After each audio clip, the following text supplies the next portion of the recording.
Waalaikumsalam warahmatullahi wabarakatuh. Selamat pagi Pak dari Sony. Pagi. Saya ingin bantuan Ibu untuk wawancara terkait tugas demonstrasi kontekstual modul 3.1. Saya di sini itu untuk menggali, jadi sejauh mana proses pengambilan keputusan di sekolah-sekolah untuk penerapan pengambilan keputusan dari sekolah. Apakah Pak? Terima kasih. Nanti di sini ada delapan dua pertanyaan nanti Pak yang bisa dijadikan tujuan Ibu. Mudah-mudahan dari pengalaman yang sudah Bapak laksanakan sebelumnya, saya akan bisa menerima ilmu tambahan yang saya dapatkan dari pengalaman. Karena jujur pengalaman itu lebih berharga daripada konsep-konsep ilmu yang saya pelajari sebelumnya. Insyaallah ya semampu kami ya Bu Yani ya. Langsung Pak. Langsung ya Pak ya. Monggo. Bapak pada perkenalan dulu Pak. Boleh ya. Nama saya Sri Mulyani Pak dari SD Pasar Batang 07. Kebetulan saya ini CBK angkatan 7 dari Kabupaten. Untuk Bapak ini adalah bisa disampaikan Pak. Kebetulan saya sebagai yang orang dituakan di SD Pasar Batang 5 dan Brebes, yaitu jadi kepala sekolah nama Darso. Sudah berapa lama Pak Bapak menjadi kepala sekolah? Kalau menjadi kepala sekolah sudah lama, mulai tahun 2010. 2010 sudah 20 sampai 30 tahun ya Pak ya? Iya, tapi pengalamannya masih sedikit sekali tentang bagaimana untuk membina untuk guru dan anak-anak masih jauh dibanding dengan guru-guru sekarang. Kayaknya guru-guru sekarang harus banyak berburu Bapak. Yang pertama ya Pak ya, Iya, saya monggo. untuk pertanyaan pengambilan keputusan.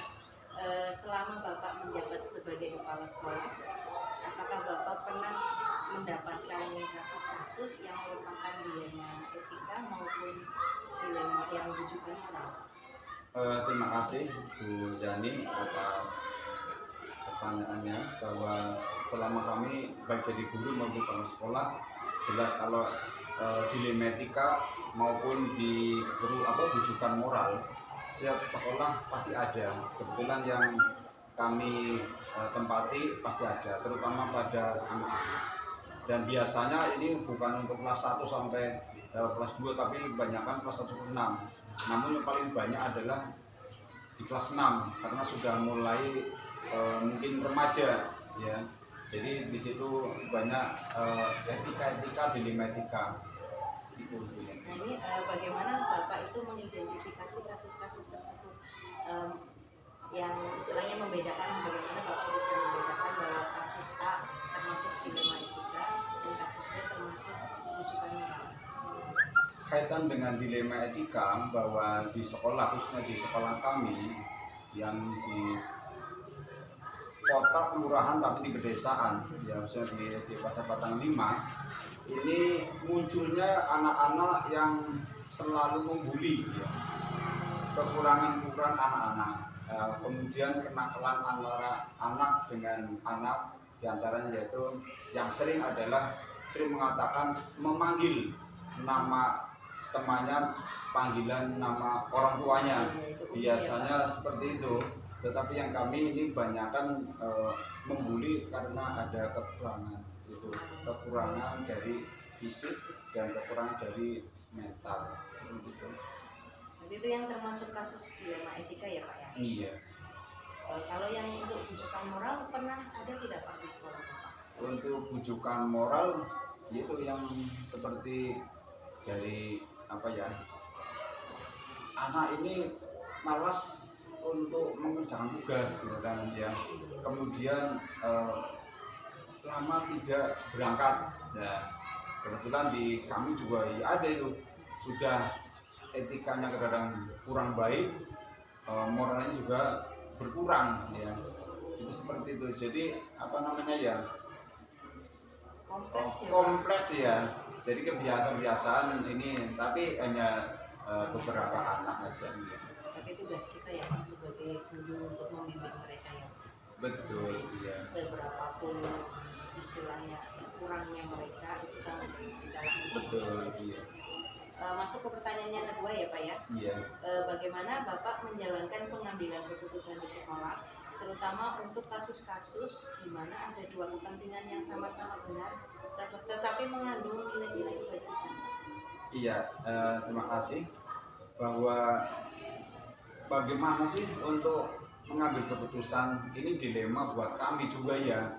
Sisi lain, anak yang memang harus mendapat bimbingan, anak mendapat didikan dari guru kelas, tetapi sisi anaknya menjadikan jengkel oleh gurunya, bahkan kadang-kadang tidak mengerjakan tugas. Ini dilema juga. Sisi lain, anak ini harus lulus karena memang tuntutan dari pembelajaran 12 tahun ya, dari kelas 6 atau kelas SD sampai dengan SMA. Maka ini jadi apa ya, keputusan yang sangat sulit bagi kami. Namun yang sulit apapun kita akan mencoba, yaitu dengan cara pendekatan. Jadi pendekatan dengan guru kelas, kemudian pendekatan dengan peserta didik, dan yang paling utama pendekatan dengan orang tua. Sehingga dengan orang tua kami akan mengadakan keputusan bagaimana sih untuk kelanjutannya. Berarti secara kekeluargaan ya Pak? Betul sekali ya. Jadi intinya adalah kenapa sih terjadi seperti itu, etikanya kok berbeda dengan anak yang lain, kemudian kemalasannya kan luar biasa, kenapa menjengkelkan, ini ditelusuri, jadi diidentifikasi, betul identifikasi kenapa terjadi seperti ini. Guru kami tidak sekonyong-konyong menyalahkan kepada anak, tetapi dicari mengapa, dicari sebab-sebabnya di rumahnya kenapa. Setelah kami mendatangkan orang tua, maka disitulah ada keterbukaan antara orang tua anak, sehingga guru bersama dengan kami untuk mengambil keputusan, yaitu musyawarah yang terbaik itu. Bagus sekali ya Pak ya, bisa saya tiru insya Allah. Amin. Tadi kan masih dalam bentuk narasi ya Pak ya. Betul. Nah kira-kira bisa nggak Bapak perjelas lagi untuk langkah-langkah atau prosedur seperti apa yang biasanya Bapak lakukan? Jadi urutannya Pak dari untuk penanganan itu dimulai dari apa? Jadi yang pertama saya ambil saja kasus satu, yaitu karena anak dibully. Ini contoh ya Bu ya. Anak dibully karena keadaan fisik yang begitu yang tidak sama dengan cidal. Anaknya cidal, akhir cidal berarti kalau bicara tidak jelas. Sudah itu belum lancar juga membacanya. Jadi sebagai pelampiasan anak-anak untuk membuli dia. Dengan membuli ini anaknya akhirnya agresif. Dia selalu berkelahi dengan anak yang dibully, anak yang membuli. Nah, yang kedua, dengan adanya dibully itu akhirnya bosan, tidak berangkat sampai 2 bulan. Nah, akhirnya sebagai pertimbangan bagaimana ini anak ini mau diteruskan. Nah, kami bersama dengan guru kelasnya untuk mengadakan home visit. Sebab home visit ya. Jadi kami mengadakan home visit untuk mengetahui sejauh mana sih kebutuhan anak. Apakah anak masih di rumah, apakah keluar rumah ya. Setelah mengadakan home visit, maka diadakan bujukan terhadap anak itu, tentunya untuk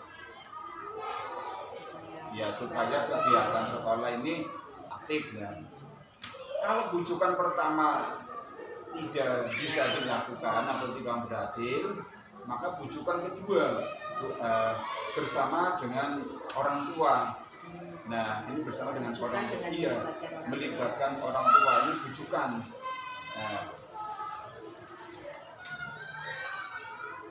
Nah, biasanya kalau dengan guru dan dibujuk orang tua ini berangkat. Nah setelah berangkat ini kadang-kadang apa ya, ada rasa trauma oleh anak kalau masuk ke sekolahan. Nah karena apa? Bayangannya ini anak sudah apa ya, ada rasa ketakutan.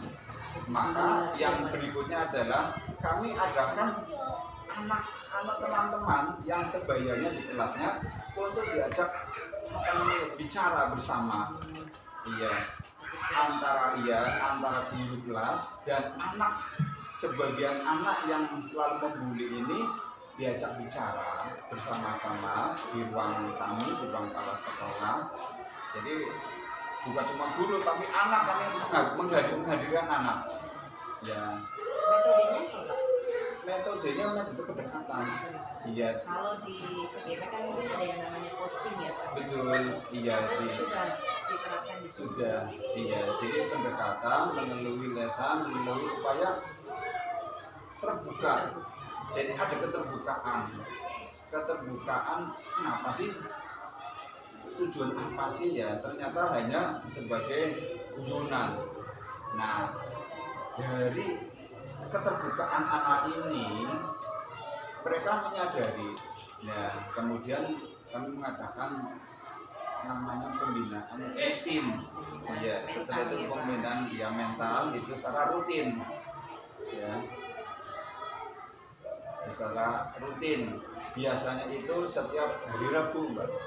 Pembinaan rutin setiap Rabu, karena waktu Rabu itu kami mengadakan kegiatan Asmaul Husna. Iya, itu maka setelah itu diadakan kegiatan atau pembinaan rutin khususnya pada mental, yaitu apa namanya ya, saling hormat menghormati di antara teman-teman. Jadi pembiasaan ya Pak ya, termasuk Betul ya. sekali, pembiasaan setapnya. Setelah itu nanti hari yang terakhir itu ada pernyataan.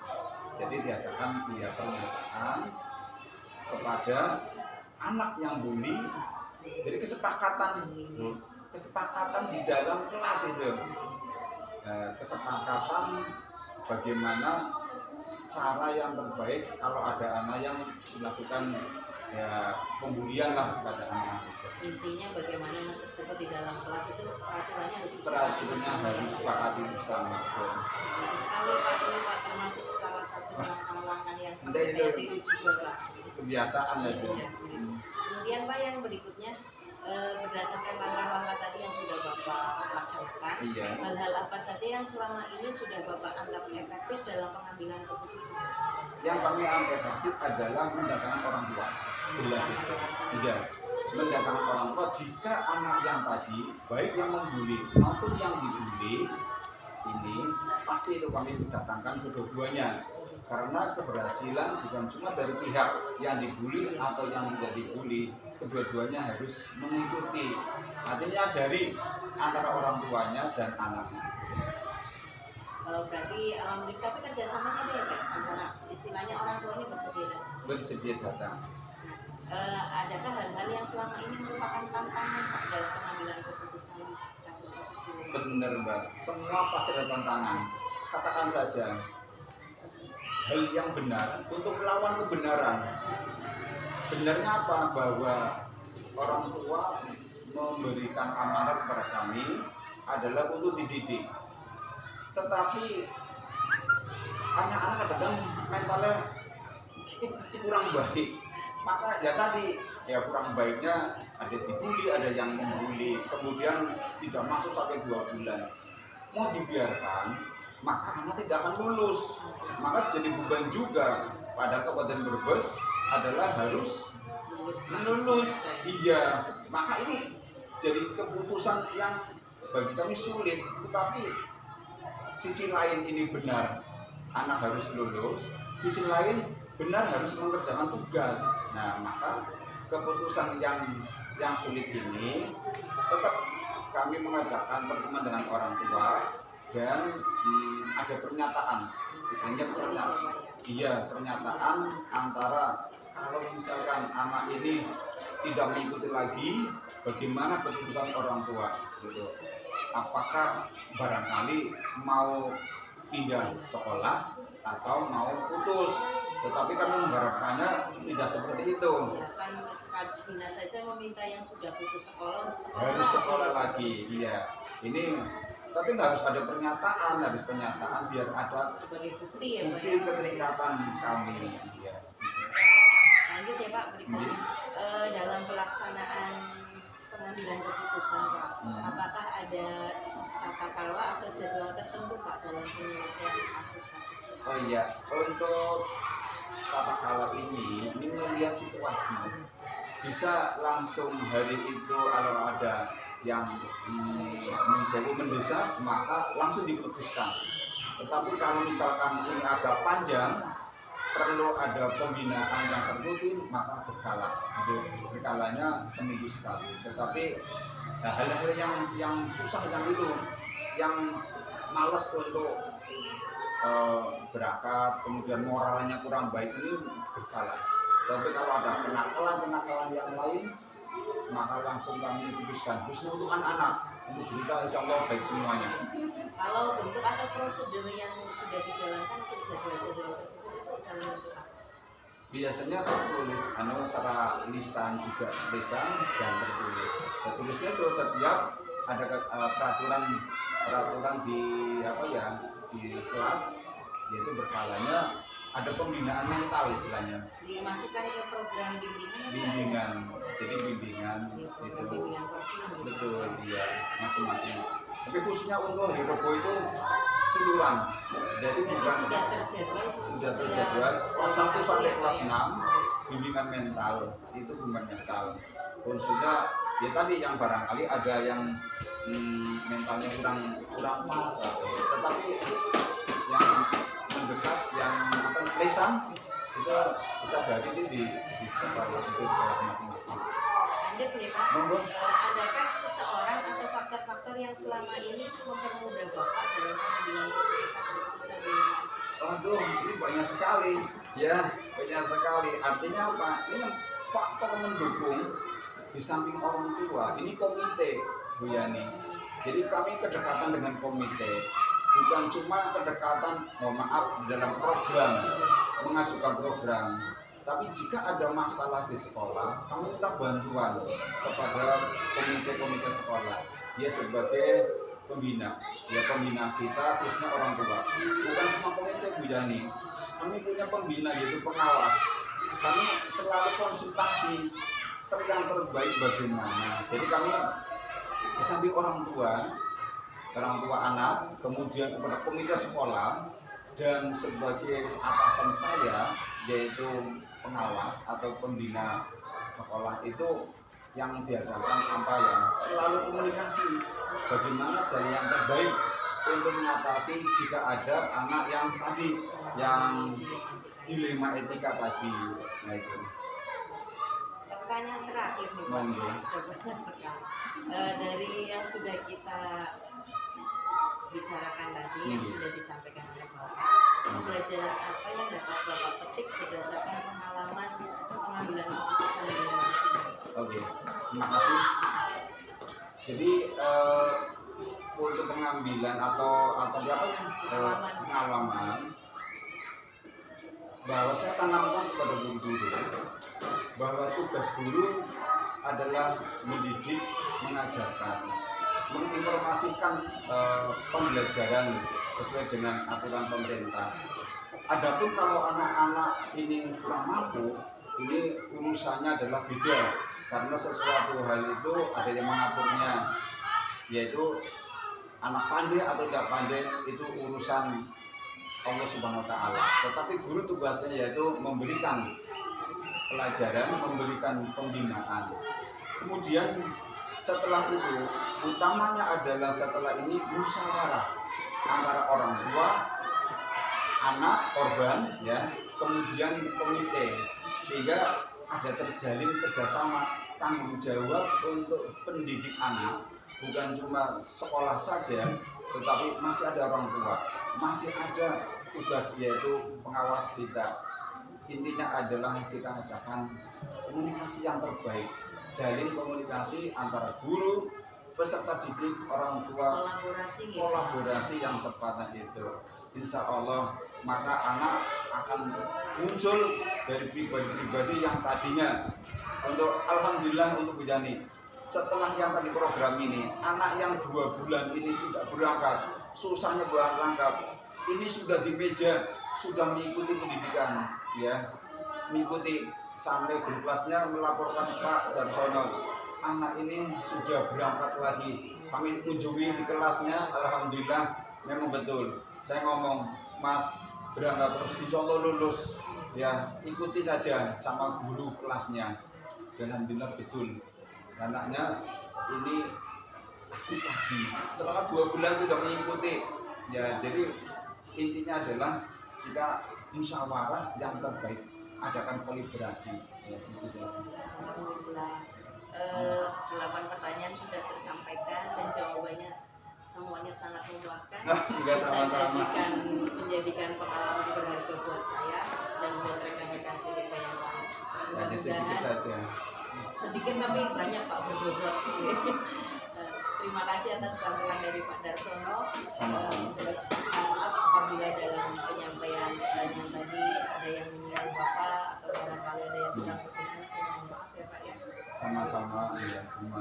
Dan Ibu Yani sukses menjadi guru penggerak dan bisa menggerakkan teman-teman yang tadinya kurang inovasi menjadi inovasi dan kreativitas, ya. Matur suwun Bapak, Sama-sama. matur suwun doanya juga. Assalamualaikum. Waalaikumsalam.